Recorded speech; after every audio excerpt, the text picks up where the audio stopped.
Hey everybody, it's Grayson. Welcome back to the channel, and I hope you're having a great day. Today I'm going to share one of my biggest financial failures, and the whole reason why I'm sharing this is because I hope that it gives you a perspective that nobody's perfect, and we all make mistakes, but what you do with those mistakes and those lessons is what defines you, especially as you grow your wealth. So today we're going to talk about a story of me, a radio ad, and a $11,000 jet ski. But before we begin, it would be awesome if you guys liked and subscribed to the channel.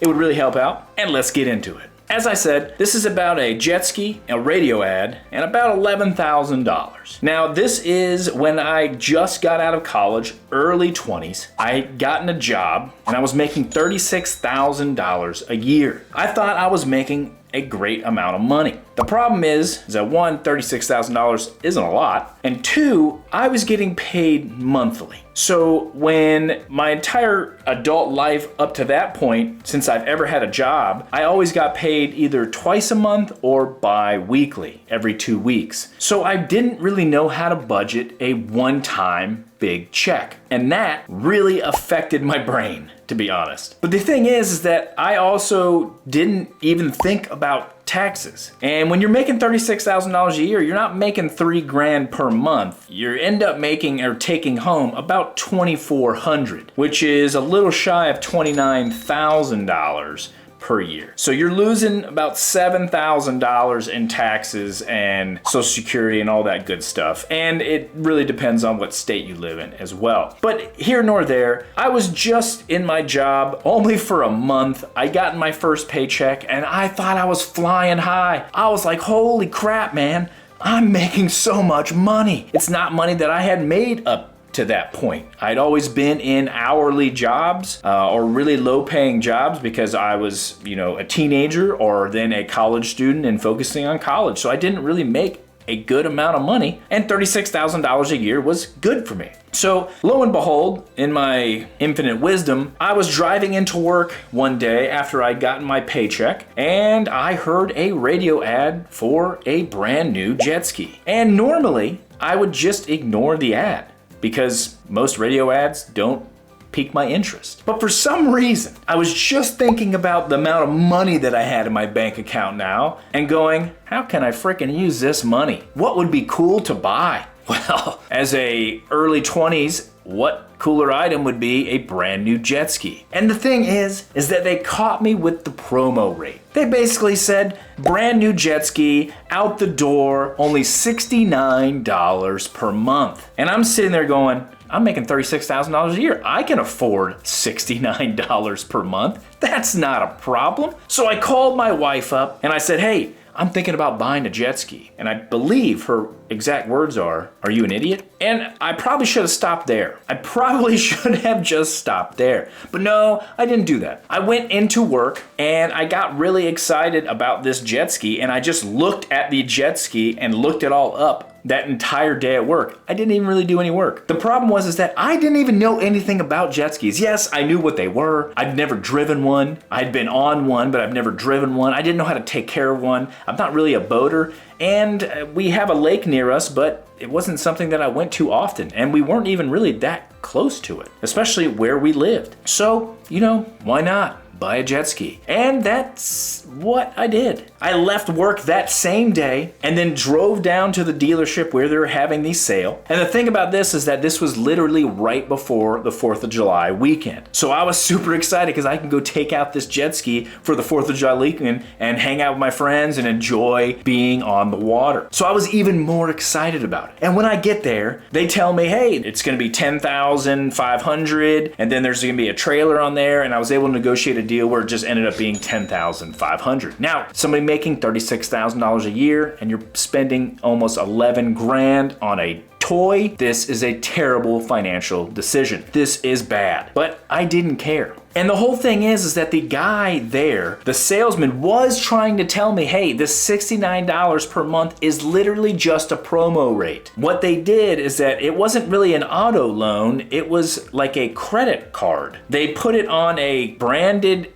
credit card for the jet ski, which was a Kawasaki, and I didn't really even pay attention to it. I just was so enamored by the jet ski, the coolness factor of it, and me being on the water. I mean, I'm pretty sure I had dreams of me riding the jet ski like the night I got it. Actually, if my wife would tell the story, she said, yes, that did happen, but Anyway, I ended up not paying attention to this guy, him saying that it's only a promo rate, and then after the promo rate ends, which was a 3-year promo rate, this would go up to a different minimum monthly payment, and that would be based on how much you paid off. The $69 was a minimum monthly payment. Basically, think of a credit card. Whatever the minimum monthly payment is, and then there was no interest on top of it, but after that 3 years, then there would be interest on top of it. Again, one ear, out the other. So I took this sucker home and I enjoyed it for a long period of time. I enjoyed it for several years. Actually, I enjoyed it for 3 years until I stopped enjoying it because I didn't really have time for it. I was building an e-commerce business, which I haven't talked about yet on this channel, but I have a video in the works to discuss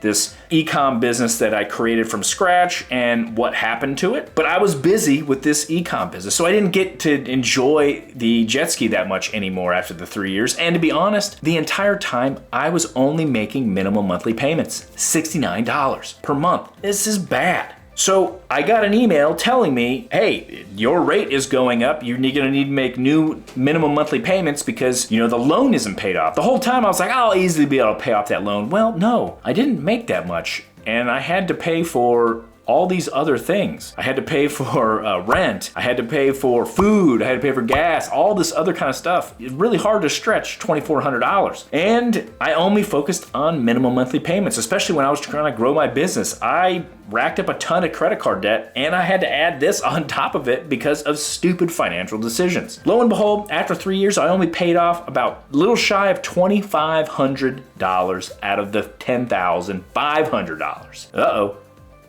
That's not good. That means I still had like $7,500 to go. Actually, no, even $8,000 to go. And that was even worse. And then on top of it, the jet ski ended up crapping out and dying. And I couldn't get it to work. So I talked to my brother who lived down at the beach and I said, hey, do you think you can get this thing fixed and get this thing sold? Because I don't want it anymore. I don't use it. And I really don't want to make the payments. Thing is that you can't just sell something you don't legally own. There was no title that I had. I had to pay off the loan. So I had to start hustling on the side. I had to keep making more money. I had to keep doing like Craigslist ads in order to help people clean their houses, mow their yards, all these kind of things. I did all these side hustles in order to make more money. In the end, we had to do something that I really regret to this day, and that was raiding my wife's account that she had money left to her. We had to use that money in order to pay off this debt. This was literally the last straw that I could have, and I was trying to sell this stupid thing during 2009 financial crisis or when the recession was hitting.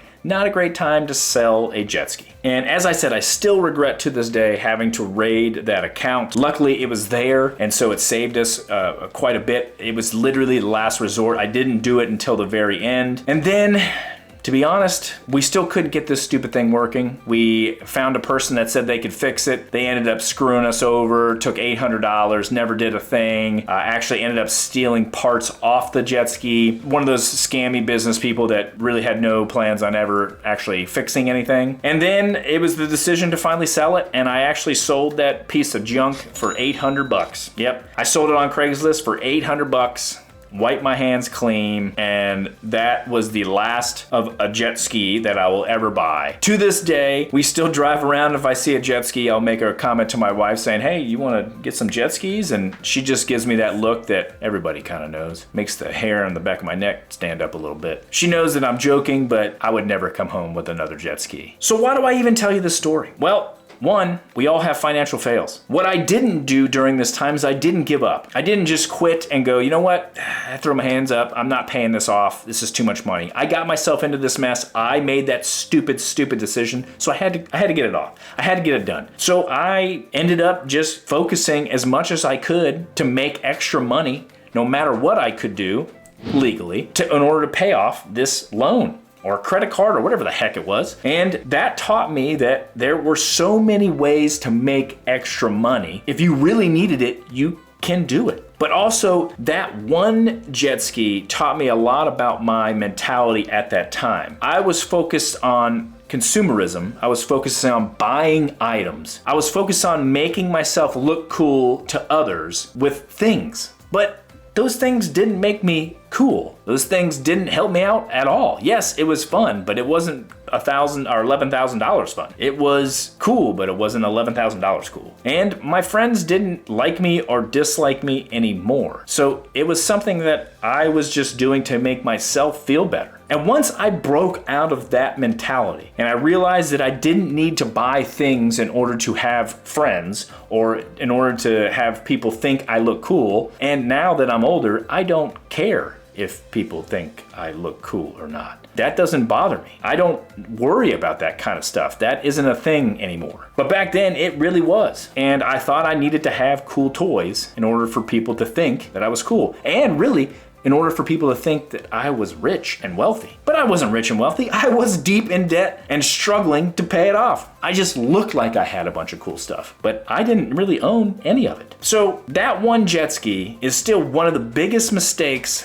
that I've made financially, yet it was also one of the biggest lessons. And I use that lesson to this day to keep my mind straight and go, hey, you remember the jet ski lesson? And it kicks me right back into gear, especially with bigger purchases. So I hope this story might help you a little bit in your financial journey. I appreciate you taking the time to stick around. I hope to see you next time on Wealth Bites, and I hope we're all just a little bit wealthier.